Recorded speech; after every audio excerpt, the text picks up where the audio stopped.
After my husband's funeral, I went to my sister's son's first birthday party, and she announced, "My son is your husband's child. So as inheritance, I'll take half of your $750,000 house." She even showed me his will. I said, "Oh, I see," and tried to hold back my laughter because my husband had a vasectomy, using a throwaway because this story involves family, and I don't want it traced back to my main account. Also, some people might think I went too far with my revenge, but honestly, she had it coming. Background: I'm 34F, my sister is 30F, and this happened about 8 months ago. It's a long story, but stick with me. The ending is absolutely worth it. My sister thought she could scam me out of hundreds of thousands of dollars, but she messed with the wrong person. TLDR at the bottom, but seriously, read the whole thing. This entitled gold digger got exactly what she deserved. Let me start by giving you some background on why my sister Cassandra has always hated my success, because it's crucial to understand how we got to this point. My name is Emma, obviously fake, and I'm an interior designer who owns her own firm in Phoenix. I make around $140,000 a year, which isn't billionaire money, but it's pretty solid, especially since I started from nothing. Growing up, our family was basically broke after Dad left when I was 11. Mom worked 2 jobs just to keep the lights on. Cassandra is 4 years younger than me, and from day one, she believed the world owed her everything on a silver platter. While I was busting my rear end studying and working part-time jobs throughout high school, she was focused entirely on her looks and finding guys to pay for her lifestyle. I'm talking about a girl who would throw tantrums if she didn't get designer clothes for Christmas, while Mom was choosing between groceries and the heating bill. After high school, I got a partial scholarship to Arizona State for art and design. I worked nights at a restaurant to pay for what the scholarship didn't cover, graduated with honors, and started my own interior design business from my tiny apartment. It took years of 80-hour weeks, but I built it into something successful. Cassandra? She lasted exactly 1 semester at community college before dropping out to become a model. By model, I mean she posted photos on Instagram for her 2,200 followers while cycling through different wealthy guys who would pay her bills for a few months before getting tired of her drama. The contrast between our lives drove her absolutely insane. Here I was, the artsy nerd, according to her, making 6 figures and owning my own business, while she was still living with Mom and relying on whatever sugar daddy she was manipulating that month. Then I met Adam, and everything changed for the better. Adam was a corporate attorney at a prestigious firm downtown. Smart, successful, handsome, and somehow he fell for my workaholic interior designer personality. We met when his firm hired me to redesign their offices. He kept finding excuses to check on my progress, bringing me coffee and asking thoughtful questions about my design choices. We dated for 2 years before he proposed with a ring that was probably worth more than my car. Adam was everything I'd ever wanted in a partner. Cassandra despised Adam from their first meeting, mainly because Adam saw right through her gold digger routine and refused to play along. While everyone else in our family walked on eggshells around Cassandra's mood swings and financial demands, Adam treated her like the spoiled adult child she was. After our wedding, Adam and I bought a beautiful house in Scottsdale for $750,000. It was my dream home. 5 bedrooms, gourmet kitchen, pool, 3-car garage. We were planning to fill those extra bedrooms with children someday. Cassandra made snide comments about our house constantly. "Must be nice having a lawyer husband pay for everything," she'd say, whenever the house came up in conversation.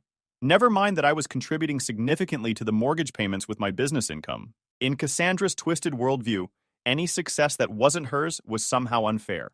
The tension got so bad that Adam and I started declining family events if we knew Cassandra would be there.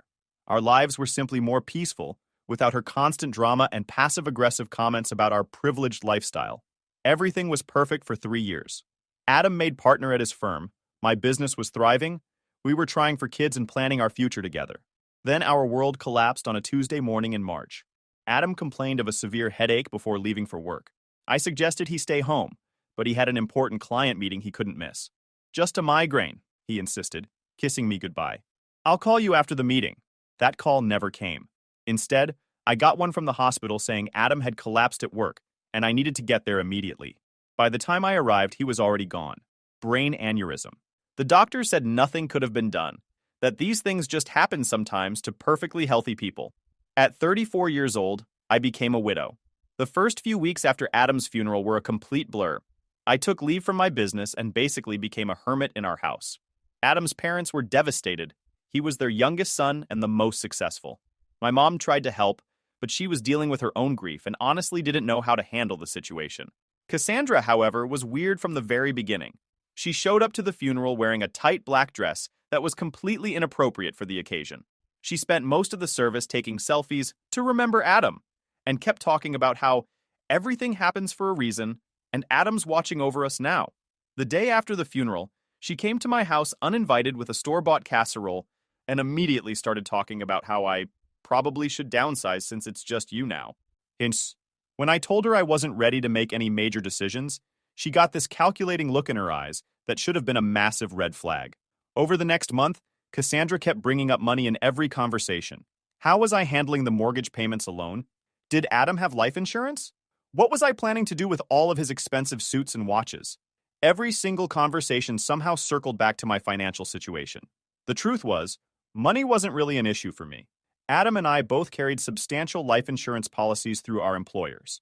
Between that payout, our savings, and the wrongful death settlement that was inevitable, the stress from his job had contributed to his condition.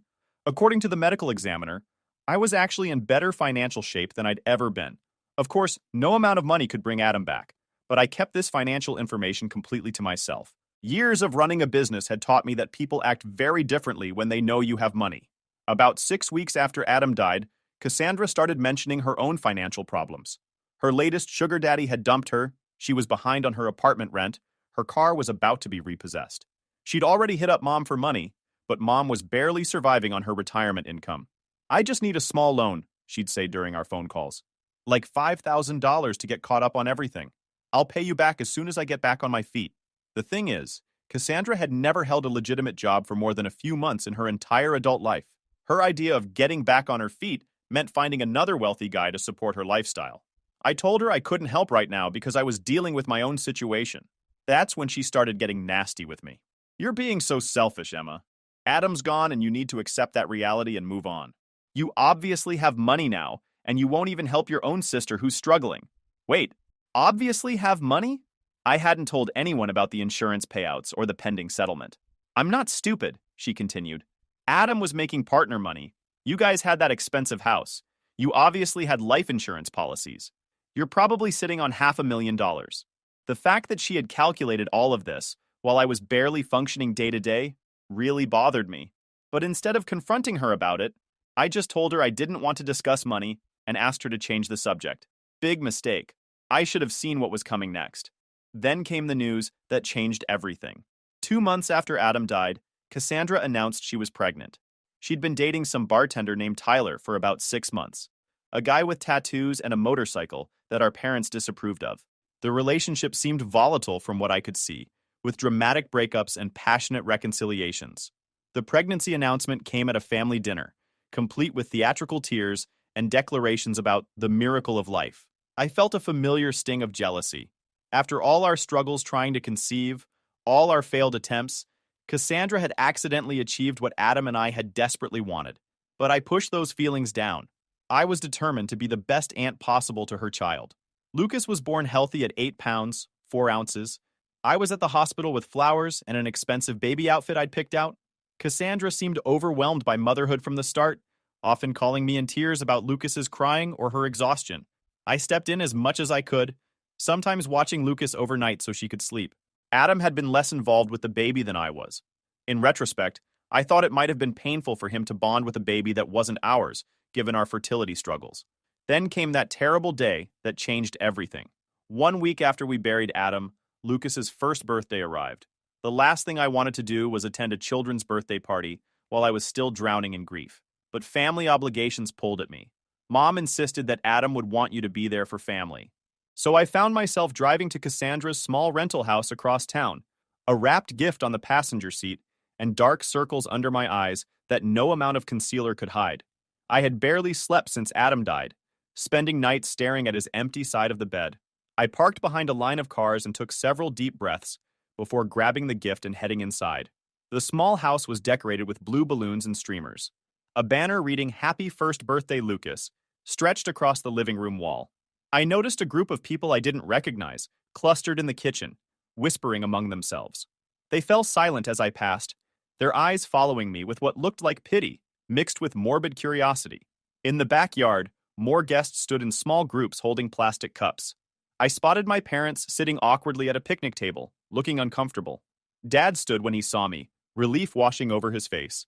"Emma," he said, embracing me, bracing. "We weren't sure you'd come." "Of course I came," I replied, setting the gift on the designated table. "Where's the birthday boy?" "With Cassandra," Mom said, not quite meeting my eyes. "They should be out soon for the cake." I mingled awkwardly, accepting condolences and deflecting questions about how I was holding up. Everyone seemed on edge, conversations stopping abruptly when I approached. I figured people just didn't know how to act around a newly widowed person. After 30 uncomfortable minutes, Cassandra emerged from the house carrying Lucas on her hip. She was wearing a new dress I'd never seen before, her hair freshly highlighted. Lucas looked adorable in a little button-up shirt and bow tie, his chubby legs kicking with excitement at all the attention. Cassandra barely acknowledged me as she placed Lucas in his high chair. She seemed energized, almost giddy, moving around the yard with unusual confidence. She tapped a spoon against her cup, calling for everyone's attention. "Thank you all for coming to celebrate Lucas's special day," she began, her voice carrying across the yard. "This past year has been full of surprises and challenges, as many of you know." The guests exchanged glances. Mom suddenly became very interested in her shoes. "I've been keeping a secret," Cassandra continued, placing a hand on Lucas's head. "One that I can no longer hide, especially after recent events." A chill ran down my spine. Something was very wrong. "Lucas is not Tyler's son," she announced, her eyes finding mine across the yard. "He's Adam's." The world seemed to stop. I heard gasps around me, felt Dad stiffen beside me, but it was all background noise to the rushing in my ears. "Emma's husband and I had a brief affair 2 years ago," Cassandra continued, her voice steady and rehearsed. "It was a mistake, a moment of weakness for both of us. We never meant to hurt anyone, but these things happen." I stood frozen, unable to process what I was hearing. My sister was claiming she had slept with my husband and that her son was actually Adam's child. It was so absurd that I almost laughed out loud. Cassandra wasn't finished. She reached into her purse and pulled out a folded document. "Adam knew the truth about Lucas," she announced. "Before he died, he updated his will." She held up the paper. "He wanted his son to be provided for. This will states that half of the house Adam and Emma own should go to Lucas as his biological child." Every eye in the yard turned to me. I could see the pity, the morbid curiosity, the discomfort on their faces. My parents looked stricken, Dad half standing as if unsure whether to intervene. And then, to everyone's surprise, including my own, I felt a smile tugging at my lips. Not a happy smile, but the kind that comes when something is so outrageously false that it becomes almost comical. I pressed my lips together, trying to contain the inappropriate laughter bubbling up inside me. "Oh, I see," I said finally, my voice calm and even. I took a sip of water to buy time to push down the urge to laugh in my sister's face. "May I see this will, Cassandra?" Her confident expression faltered slightly. She clearly hadn't expected this reaction. Slowly, she walked over and handed me the document, a typed page with what appeared to be Adam's signature at the bottom. I scanned it quickly, noting inconsistencies immediately. The formal language was all wrong, nothing like the legal documents I'd seen Adam bring home from his firm. And the signature, while similar to Adam's, was clearly forged. The connecting stroke between the A and D was wrong, the final flourish too pronounced. I carefully folded the paper and handed it back to her. "Thank you for sharing this with me," I said calmly. "I think I need to go now." "That's it?" Cassandra asked, confusion evident in her voice. "You're not going to say anything else?" "Not right now," I replied. "This is Lucas's day. We can discuss this privately later." I said goodbye to my shell-shocked parents, promising to call them soon. As I walked to my car, I could hear the murmurs behind me, the party atmosphere completely shattered. Once inside my car, safely out of view, I finally let out the laugh that had been threatening to escape. It started small, then grew until tears were streaming down my face. Not tears of joy, but a strange mix of grief, anger, and incredulous disbelief at my sister's audacity. Because there was something Cassandra didn't know, something that made her elaborate lie not just hurtful, but impossible. The truth was about to destroy her completely. The reason I almost laughed in Cassandra's face wasn't because I thought she was lying about sleeping with Adam, though that was also complete nonsense. It was because I knew for a fact that Adam couldn't have fathered Lucas or any other child. See, about 3 years ago, Adam started having medical problems that he was embarrassed to discuss. He was experiencing pain in his lower region that wouldn't go away. Finally, I convinced him to see a specialist who diagnosed him with something called a varicocele. basically enlarged veins that needed surgical correction. The procedure went well, but during surgery, the doctor recommended a vasectomy. The varicocele was severe and likely to recur, and the doctor said it would be better to handle everything in one operation. Adam and I talked about it extensively. We'd already been through multiple failed fertility treatments that had drained us emotionally and financially. We'd basically accepted that biological children weren't in our future. So Adam had the vasectomy, 2 years before Lucas was even conceived. We kept it private because we were tired of people constantly asking about kids. But Adam's doctor confirmed with follow-up tests that the procedure was 100% successful. There was literally zero chance he could father a child after that surgery. The morning after the birthday party disaster, I drove straight to our bank. Adam and I had a safety deposit box that we used for important documents. I'd barely thought about it since he died, but now I needed what was inside. The box contained everything I needed. Adam's legitimate will, the real one, prepared by his law firm, medical records documenting the vasectomy, and something I didn't even know existed. A detailed journal where Adam had been documenting every inappropriate interaction with Cassandra over the past few years. Apparently, this wasn't the first time she'd tried something inappropriate. 3 years ago at a family dinner, when I stepped out to take a work call, Cassandra had made a pass at Adam. Adam shut it down immediately and told me about it that same night. Over the following months, she kept pushing boundaries, showing up at his office uninvited, sending flirtatious text messages, finding excuses to touch him when I wasn't looking. Adam documented everything meticulously. Dates, times, exact quotes, screenshots of messages. One text from 2 a.m. said, "Emma doesn't appreciate what she has. I would treat you so much better." When Adam blocked her number, she started emailing him. We'd talked to my parents about Cassandra's behavior back then, but they dismissed it as Adam misunderstanding friendly gestures. Mom actually suggested that maybe Adam was flattered by the attention and exaggerating the situation. After that conversation, Adam and I decided to create distance from Cassandra without causing family drama. We stopped including her in events, made sure we were never alone with her, and Adam blocked her on all social media. But Adam, being the thorough attorney he was, kept documenting everything just in case she tried something more serious someday. He even wrote me a letter that I found at the bottom of the box. Reading that letter broke my heart all over again. He wrote, "If you're reading this, something has happened to me, and Cassandra has probably tried to hurt you. I'm sorry I couldn't protect you from this, but I tried to prepare for every possibility. Use these documents to protect yourself. I know how loyal you are to family, but you deserve to be protected from people who would take advantage of that generous heart of yours." Even in death, Adam was still trying to take care of me. I called Adam's law partner that afternoon. He'd been Adam's friend since law school and had helped prepare our wills. When I showed him everything, the forged will, the medical records, Adam's documentation of Cassandra's behavior, his expression went through several stages of disbelief. "This is amateur hour," he said about the fake will. "The legal language is completely wrong, and I can tell just by looking that the signature is forged. But the fact that she created this at all is deeply concerning." He recommended that I gather more information about Cassandra's current situation before deciding how to proceed. "People don't usually attempt fraud of this magnitude without serious financial pressure," he explained. Over the next few days, I did some research on my sister's recent activities. What I found was disturbing. I spent the next week investigating Cassandra's situation, and what I discovered was worse than I'd imagined. She wasn't just desperate, she was actively criminal. First, I found out she'd been calling my bank, claiming to be my power of attorney, and asking about my account balances.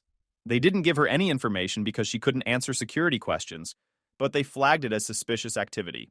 She'd also been calling Adam's life insurance company, claiming to be his sister-in-law, and asking about beneficiary payouts and claim status. Again, she got no information, but the attempt was documented. Then I discovered she'd been researching me online extensively. She'd found my business tax records, which are public, looked up our house value on real estate websites, and even found news articles about Adam's death that mentioned he was survived by his wife, interior designer Emma. But the real bombshell came when I started looking into her relationship with Tyler, Lucas's supposed father. I found Tyler's social media accounts and discovered something shocking.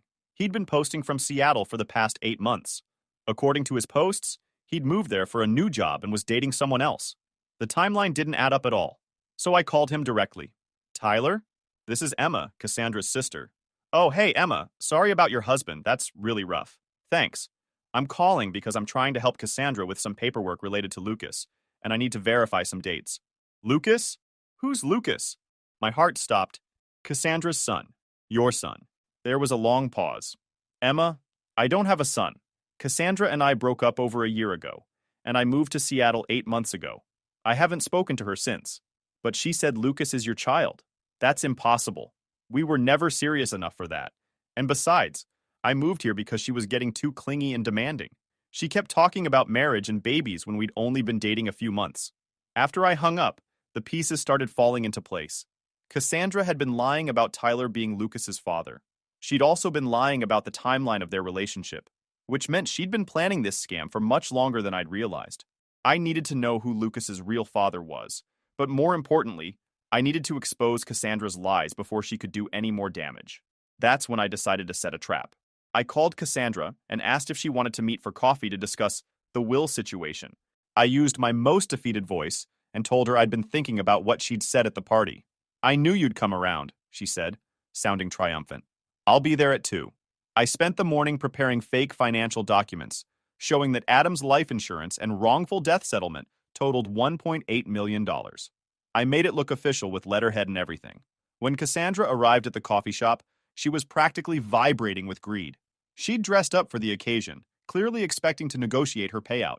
I'm glad you called, Emma. I know this is hard to accept, but Lucas deserves to know his father's legacy. I nodded sadly.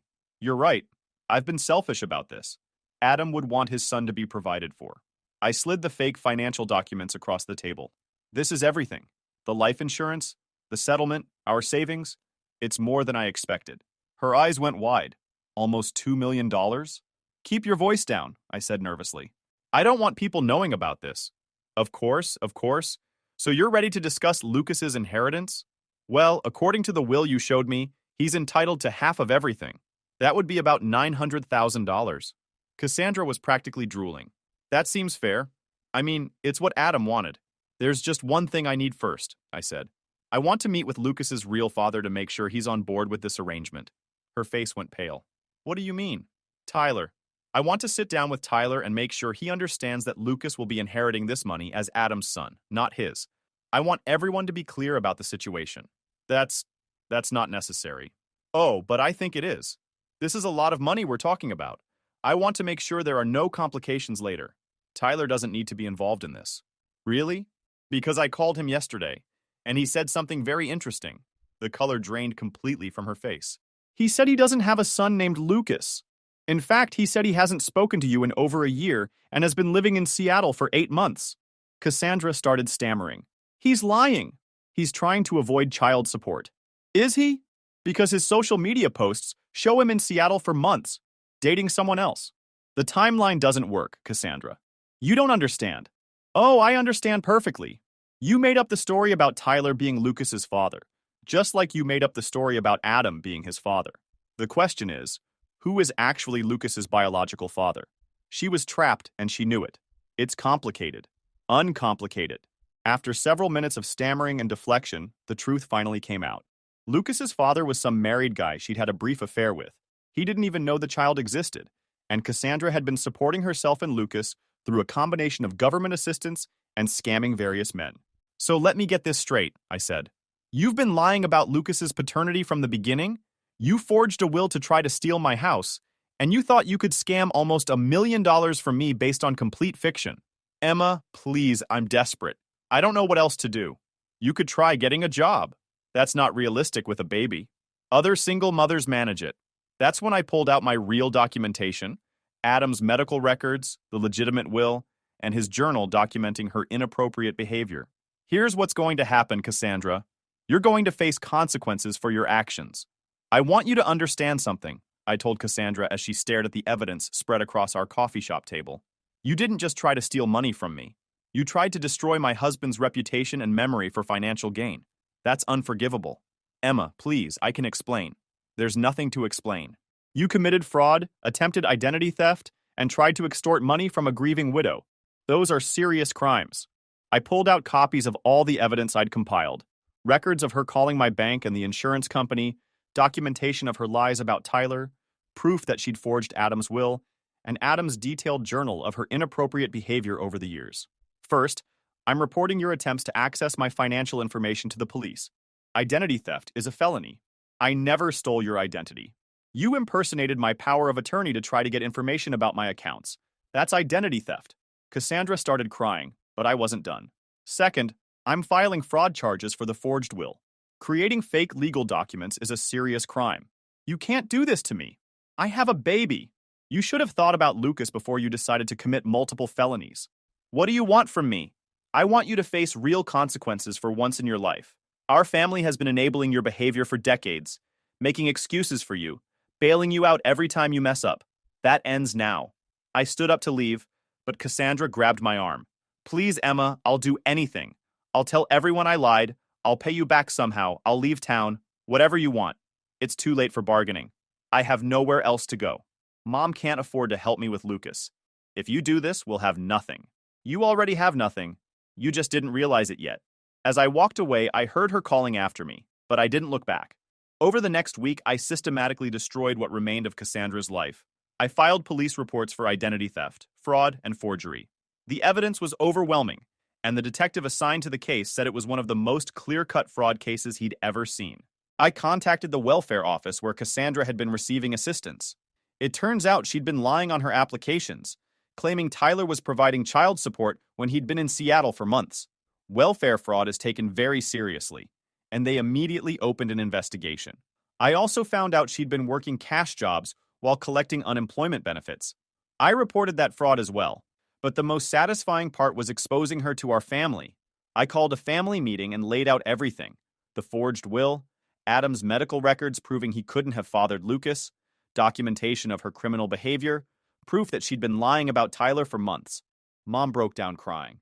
I can't believe she would do something like this. Dad was furious.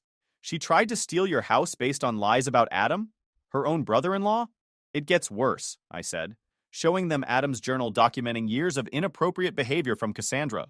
By the end of the meeting, even Mom, who had always made excuses for Cassandra, agreed that she needed to face consequences for her actions. Within 2 weeks, Cassandra was facing multiple criminal charges and had lost all her government benefits. She tried calling me constantly, begging for help, but I never answered. She showed up at my house several times, sometimes with Lucas, crying and pleading for me to drop the charges. I called the police each time and had her removed for trespassing. The final blow came when Child Protective Services got involved. With Cassandra facing criminal charges and having no legitimate income or stable housing, they determined that Lucas was at risk. Since she couldn't identify his biological father and had no family support system, thanks to alienating everyone with her lies, Lucas was placed in foster care while they investigated. That's when Cassandra completely broke down. She called me sobbing, begging me to help her get Lucas back. Please, Emma, he's just a baby. He doesn't deserve this. I'll do anything you want, sign anything, give up any claim to your house, whatever it takes. You should have thought about Lucas before you decided to commit fraud. I was desperate. I didn't know what else to do. You could have asked for help like a normal person instead of trying to destroy Adam's memory. I was wrong.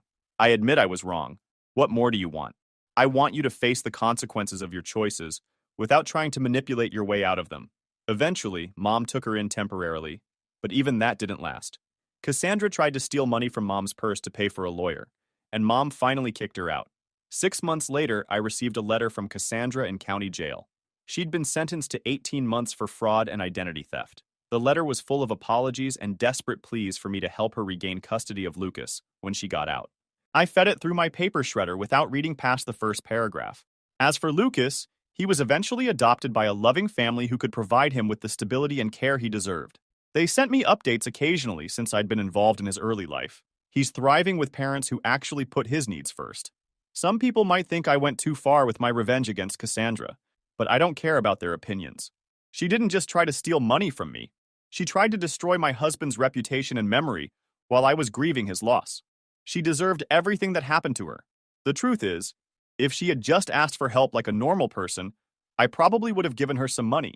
Not $900,000, but enough to help her get on her feet and provide for Lucas. I'm not heartless. And despite everything, Lucas was an innocent child who deserved better. But she chose to attack Adam's memory with lies about affairs and fake paternity claims. She chose to forge legal documents and commit multiple felonies.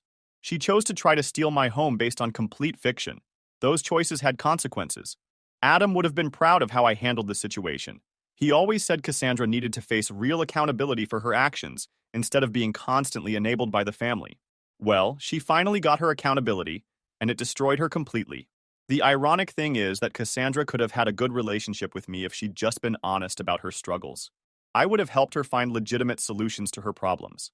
I would have been the loving aunt to Lucas that I'd always wanted to be. Instead, she chose greed and manipulation over family loyalty. She chose lies over truth. She chose to hurt me at my most vulnerable moment for financial gain. Now she's a convicted felon with no family support, no money, and no custody of her child. She went from potentially getting legitimate help from her successful sister to losing absolutely everything. Meanwhile, I've rebuilt my life on my own terms. My business is thriving more than ever. I've started a scholarship fund in Adam's name for aspiring attorneys from low-income families. I've even started dating again, a wonderful man who knew Adam professionally and understands what I went through. I think about Adam every day, but now those memories aren't tainted by Cassandra's lies. His reputation remains intact, his memory is honored, and his legacy lives on through the scholarship fund. As for Cassandra, I heard through Mom that she got out of jail a few months ago. She's living in a halfway house, working at a fast food restaurant, and still trying to regain custody of Lucas, which will never happen given her criminal record. She sent me another letter recently, claiming she's found religion and wants to make amends. She asked if we could meet so she could apologize in person and try to rebuild our relationship. I threw that letter in the trash along with all the others. Some bridges, once burned, can never be rebuilt. Some betrayals are simply unforgivable. Cassandra made her choices, and now she gets to live with the consequences forever. The best part? Every time someone Googles her name, they find news articles about her fraud conviction. Good luck explaining that to future employers, landlords, or anyone else she tries to manipulate. Justice served. Adam's memory protected. My life rebuilt stronger than before. Sometimes the trash really does take itself out.